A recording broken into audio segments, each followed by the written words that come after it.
Karena al-isnad minad-din, sanad itu bagian daripada agama. Seandainya bukan karena sanad, maka orang itu akan berkata apapun yang mereka inginkan. Man laisa syaikhahu fa syaikhahu syaitan. Siapa yang tidak punya seorang guru atau syekh, maka syaitanlah yang akan menjadi gurunya.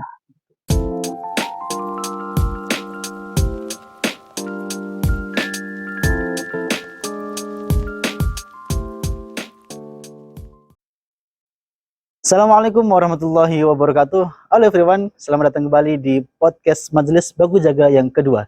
Bersama saya Amir Hamzah Mahendra sebagai host di sini, dan saat ini saya sudah ditemani dengan bintang tamu saya yang juga adalah seorang ustadz dan juga seorang guru.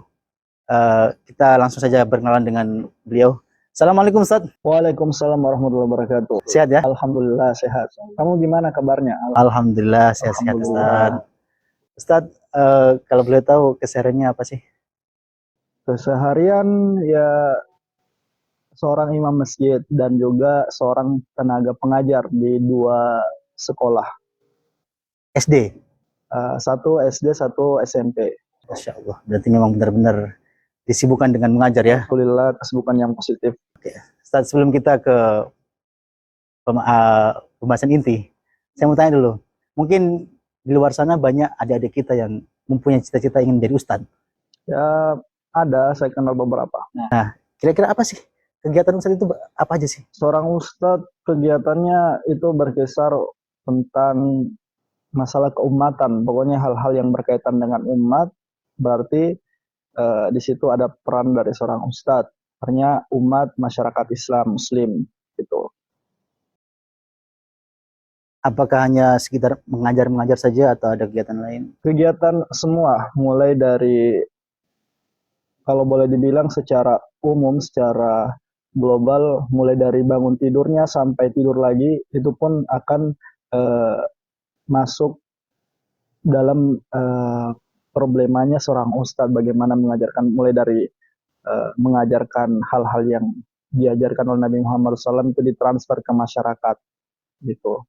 Seperti yang kalau lebih spesifik, mulai dari memandikan jenazah, mengkafani jenazah, itu juga merupakan tanggung jawab dari seorang ustadz, mengajarkan hal-hal yang baik kepada masyarakat, dan juga pasti untuk seorang guru juga akan mengajarkan hal baik tersebut untuk anak-anaknya atau murid-muridnya. Berarti menjadi seorang ustadz itu bukan hanya sekedar mengajar, tapi ketika masyarakat membutuhkan, ya, kita harus selalu sedia begitu ya? Sinan, tahlilan, segala hajatan. Masya Allah. Oke Ustadz, kalau boleh tahu Ustadz dulu pernah mondok ya? Pernah, alhamdulillah mondok 6 tahun lebih.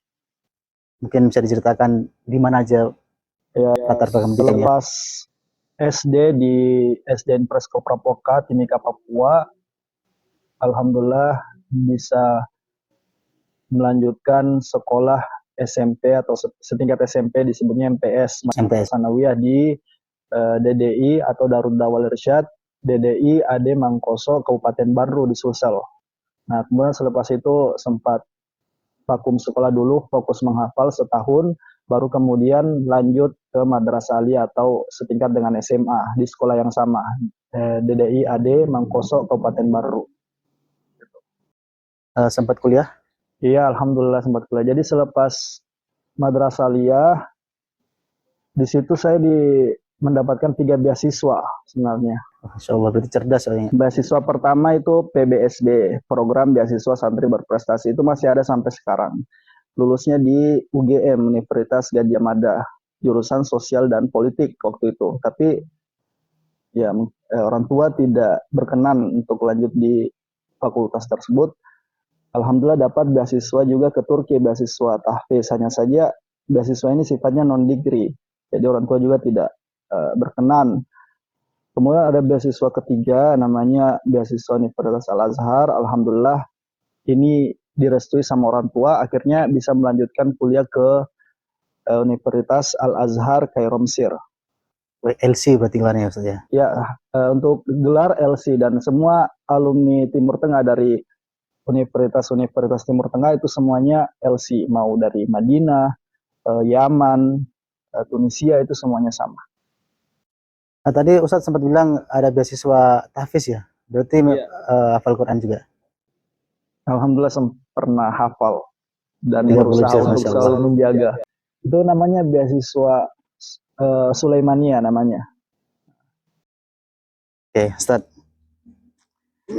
Berarti memang kalau saya lihat dari latar belakangnya Ustadz, memang Ustadz belajar sama guru yang notabene guru-guru yang di pesantren mengajarkan ke Ustadz gitu ya. Apa namanya itu ya? Sanad Ustadz ya? Ya, ada yang namanya sanad. Mungkin bisa jelaskan apa itu sanad? Sanad itu merupakan warisan khazanah Islam yang harus kita jaga kelestariannya karena sekarang sudah sangat jarang orang yang memiliki sanad ini. Nah, apa itu sanad? Sanad itu merupakan mata rantai keilmuan terkhusus di dalam agama Islam atau ilmu-ilmu Islam. Fikih, hadis, itu semuanya masuk dalam mata rantai sanad. Sanad itu adalah seperti yang tadi saya bilang mata rantai keilmuan. Jadi mata rantai keilmuan yang bersambung sampai ke Rasulullah Shallallahu Alaihi Wasallam itulah yang disebut dengan sanad. Berarti sanad itu ilmu yang disandarkan kepada seorang guru gitu ya. Intinya kita belajar bersama dengan guru dan guru tersebut nyambung terus sampai Rasulullah Shallallahu Alaihi sanad ya. Wasallam. Dan inilah yang membedakan kita ilmu-ilmu keislaman dibandingkan dengan ilmu-ilmu lain begitu. Jadi hal ini terjaga apa yang diajarkan oleh Nabi Muhammad SAW di sejak Nabi Muhammad SAW mengajarkan Islam itu turun temurun sampai sahabat, kemudian tabiin, tabiin sampai kemudian di zaman kita sekarang begitu. Ada mata rantainya dan itu ada sanatnya dibuat dalam bentuk syahadah. Jadi nanti akan tertulis itu syekh ini dari syekh ini dari syekh ini sampai kemudian ke Rasulullah Shallallahu Alaihi Wasallam. Terus Ustadz, saya pernah dengar ada yang namanya ijazah. Ya. Sama nggak dengan sanad itu?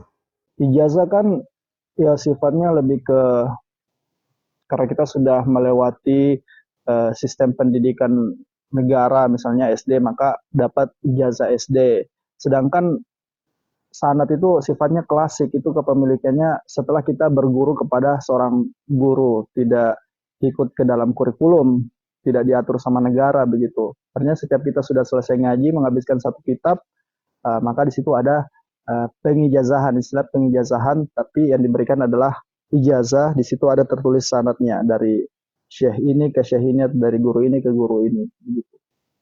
Oke, berarti ijazah itu intinya sertifikat ya, berarti kita sudah diperbolehkan untuk menyampaikan ilmu tersebut. Ya, boleh. Oke. Di zaman sekarang ini tentunya media sosial, Google sudah ada, YouTube sudah ada, kita bisa belajar di mana saja. Nah, ketika kita belajar di Google, apakah kita sudah bersanad atau tidak? Ya, ini harus dijadikan apa namanya perhatian karena sekarang kan sudah banyak media-media yang bisa kita lihat untuk mendapatkan sebuah pembelajaran begitu. Nah, di sini harus ditekankan kita tidak boleh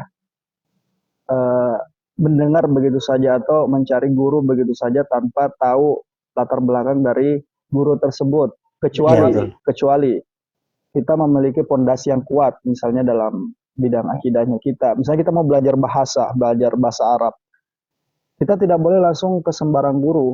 Kita harus memperbaiki dulu pondasi bahasa Arab kita. Misalnya kaidah-kaidah bahasa Arab kita dari yang paling dasar kan mubtadi tingkatan paling rendah itu harus menamatkan kitab matan jurumiyah dulu. Nanti kemudian setelah itu naik ke tingkat berikutnya namanya kitab Tangkihul Azhariyah, kemudian naik lagi Qatrun Nada, begitu terus. Kalau sudah bagus pondasinya dalam ilmu apapun yang berkaitan dengan agama, mau fikih atau hadis, nah barulah kita boleh belajar baik itu ke guru yang belum memiliki sanad ataukah kita melihat media-media baik itu YouTube, TikTok dan lain-lain untuk kemudian kita dengar, kita saring, kita filter terlebih dahulu sesuai dengan fondasi yang sudah kita ketahui, baru kemudian kita sampaikan ke masyarakat. Yang salahnya sekarang eh, yang kelirunya itu banyak orang yang langsung mendengar dari YouTube dan langsung menyampaikan secara babi bu apa yang ada di YouTube tersebut. Nah, itu kan bisa membuat masyarakat terpecah begitu. Ada yang bilang ini, ada yang bilang itu. Oke Ustadz, maaf saya potong ini ya. Kita ini kalau pendapat saya Ustadz ya.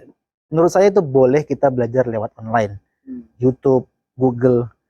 Tapi sebelum kita belajar ke online, kita harus ketahui dulu.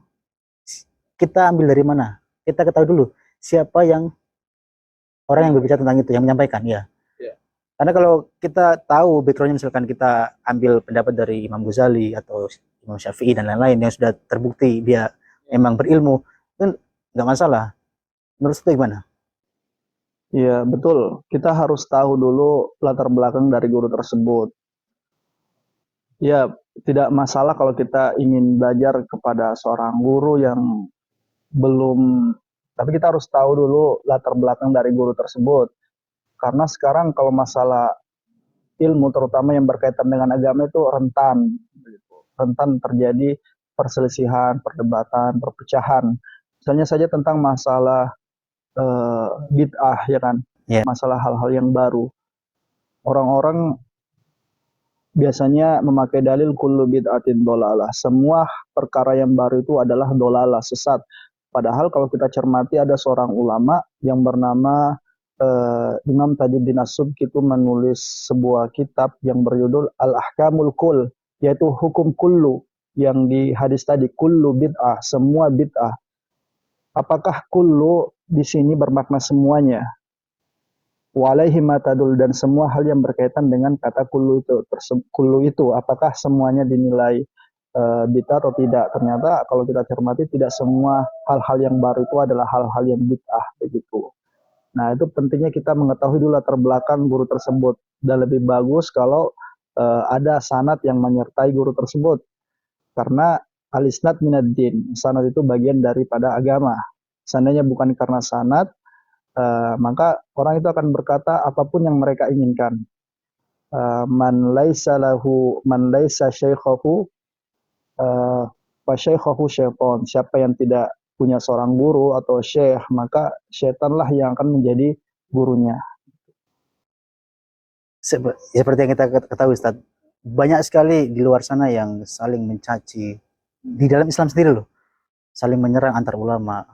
Orang-orang yang hanya belajar dari YouTube, dari Google, langsung bisa menyimpulkan bahwa ulama ini sesat, ulama ini salah. Itu menurut Ustaz, kenapa bisa seperti itu? Ya, karena ada rasa semangat menggebu-gebu di dalam mempelajari agama tanpa disertai dengan fondasi itu tadi yang saya katakan. Jadi kita harus fondasi dulu, jangan kita langsung mempelajari hal-hal yang terlalu jauh. Kalau kita lihat kan kitab-kitab fikih itu selalu dimulai dengan kitab at-taharo dulu. Kitab taharo terlebih dahulu, bersuci. Sedangkan hal-hal yang lain yang sifatnya jihad, ekonomi itu nanti di bab-bab belakangan, hanya harus bertahap. Itu sekedar apa namanya? Apalagi istilahnya? Kias. Itu hanya sekedar analogi sederhana begitu. Berarti memang di sini peran guru sangat penting gitu ya. Penting. Jadi nggak boleh sembarang asal bicara, nggak boleh sembarang asal menghukumi gitu ya. Itu dalam kaitannya dengan hal agama. Kalau untuk hal-hal lain misalnya ilmu-ilmu umum kayak fisika dan lain-lain, bahasa Inggris ya nggak masalah. Cuma memang yang rentan itu hal yang berkaitan dengan ilmu-ilmu agama. Makanya sanad, kalau kita berbicara sanad ya yang hanya berkaitan dengan agama, karena itu warisan dari khazanah Islam, keilmuan Islam. Nah ini agak berat pertanyaan saya ini. Boleh nggak kita belajar tanpa guru?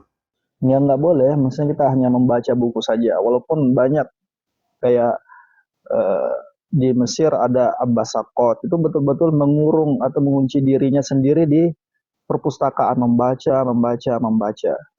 Tapi sekali lagi, untuk hal yang sifatnya agama, itu harus ekstra hati-hati di situ. Karena kita harus melihat dulu bagaimana dalam agama Islam, karena kan kompleks kan di dalam Islam itu. Takutnya nanti akan menjerumuskan masyarakat atau umat itu ke dalam ya hal-hal yang tidak baik lah begitu. Kalau hal-hal yang sudah disampaikan sama seorang ustadz dan itu sudah dibumbui dengan hal-hal yang berbau agama, maka itu bisa apa menyesatkan begitu. Jadi harus perlu hati-hati. Tapi kalau untuk hal-hal yang umum, misalnya mengunci diri untuk membaca buku-buku sejarah, buku-buku apa, tidak masalah. Lalu bagaimana dengan orang-orang yang nggak punya kesempatan untuk belajar kepada seorang guru? Dia cuma bisa belajar lewat internet. Saya pikir dulu lah.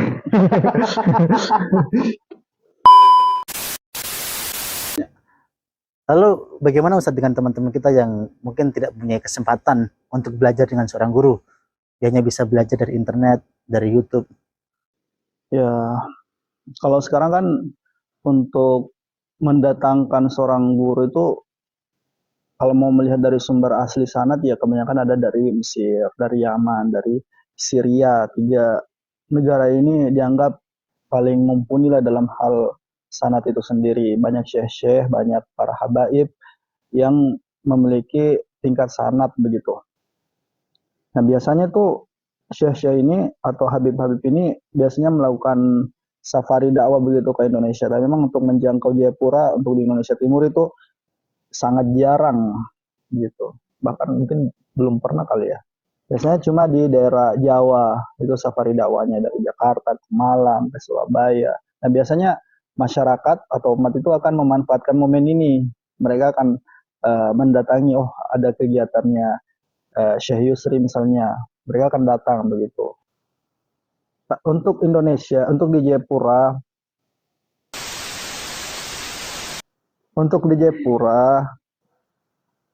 alhamdulillah kita punya ada beberapa eh, alumni-alumni dari Timur Tengah.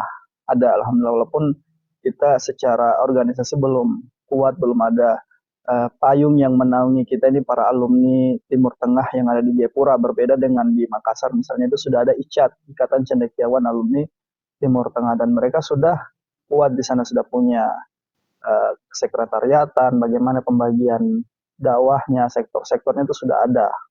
Jadi untuk masalah mengajarkan ke umat itu juga sudah diatur. Berbeda di sini mungkin jarang tersentuh lah. Belum banyak yang tahu kalau ternyata ada beberapa alumni Mesir, mungkin alumni Yaman mungkin, dan bagaimana bisa bermulazamah dengan para alumni ini untuk mengambil sedikit, setidaknya sedikit loh dari hal-hal yang betul-betul ada sanad yang tersambung sampai ke Rasulullah Sallallahu Alaihi Wasallam. Mata rantainya. Begitu ya Ustadz ya? Ya. Oke, ini pertanyaan terakhir dari saya Ustadz. Bagaimana sih cara mencari guru yang baik dalam Islam itu bagaimana? Ya kita melihat dulu karakter guru ya kan kita tempati untuk belajar. Apakah eh, betul memiliki latar belakang keilmuan yang mumpuni apa tidak. Walaupun itu juga tidak bisa kita jadikan sandaran. Karena kan kalau sebagai orang yang masih dalam awam, kita bisa mengambil mungkin satu saja, atau sedikit dari apa yang bisa kita pelajari dari orang tersebut. Kemudian tindak ke mencari guru yang lain begitu. Jadi tidak ada patokan. Hanya saja untuk hal-hal yang sifatnya terlalu jauh dalam masalah keagamaan, itu kita lihat dulu diri kita, apakah kita sudah baik di dalam pondasi keagamaan. Takutnya nanti kita akan terbawa dengan apa yang dikatakan oleh guru atau ustadz tersebut begitu. Karena kan sekarang banyak kan hal-hal yang sifatnya ingin merubah tapi disalah-salahkan begitu. Hanya menolak sebuah perubahan. Oke, ada satu pertanyaan lagi yang saya agak kelupaan tadi Ustadz. Bolehkah kita mengajarkan ilmu yang kita pelajari tapi kita nggak bersanad? Boleh saja, selama itu kategorinya juga tidak terlalu hal-hal yang mendalam. Misalnya kita nggak punya sanad tajwid, tapi kita tahu hukum nun sukun, hukum mim sukun, mat-mat berapa harokat, ya boleh-boleh saja, sah-sah saja. Nah, tapi kalau sudah terlalu jauh mendalam masalah perdebatan, perselisihan, bagaimana membaca matahari itu sukun 2, 4, 6 begitu. Ya kita tidak usah terlalu jauh ke arah situnya. Cukup yang kita ikuti secara umum apa yang disepakati oleh para ulama yang mumpuni dalam bidang tajwid begitu. Oke, berarti saya simpulkan dari perbincangan kita, Ustadz ini adalah Ustadz yang benar-benar mempunyai sanad belajar sampai di Mesir, beasiswa dan juga hafal Quran. Dan tadi kita sudah berbicara tentang sanad, berarti memang sanad itu sangat penting khususnya di zaman sekarang ini, apalagi di zaman media sosial yang banyak sekali hoax di sana.